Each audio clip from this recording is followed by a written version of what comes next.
Gentlemen, every day when I'm home in Texas, I hear from Texans who are deeply dismayed about the growing politicization and weaponization of the Department of Justice and the FBI.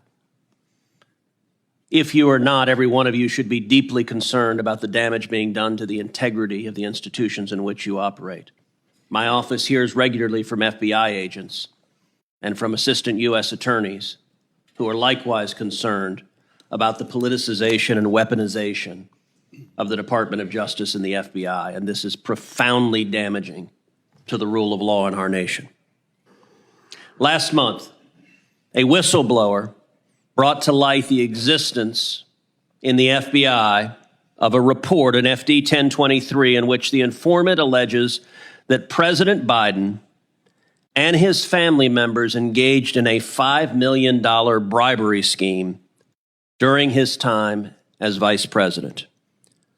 Deputy Director Abate, is it true that the FBI has a report making those allegations?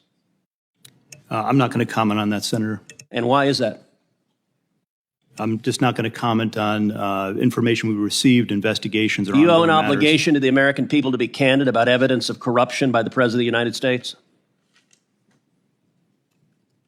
This is an area that I'm not going to get into with you, Senator. Well, I understand you don't want to, and that's why people are mad at the FBI, because you're stonewalling and covering up serious allegations of evidence of corruption from the president. Yesterday, Senator Chuck Grassley stood on the Senate floor and alleged that there are 17 recordings of this informant from Burisma, Ukrainian natural gas company.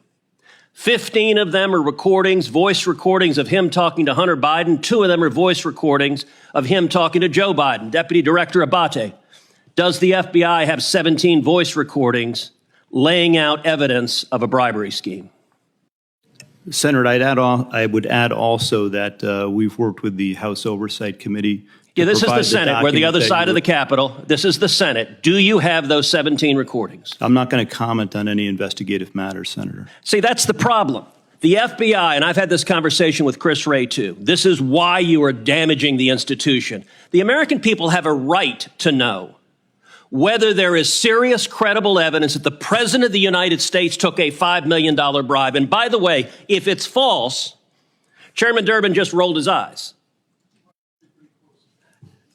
If Chairman Durbin were interested in the rule of law, we would have a hearing on these allegations. But of course, the Democrats don't want a hearing on these allegations. And to be clear, if the allegations are false, you know who could disprove them? Joe Biden. He could call for this to be released publicly. But the FBI is stonewalling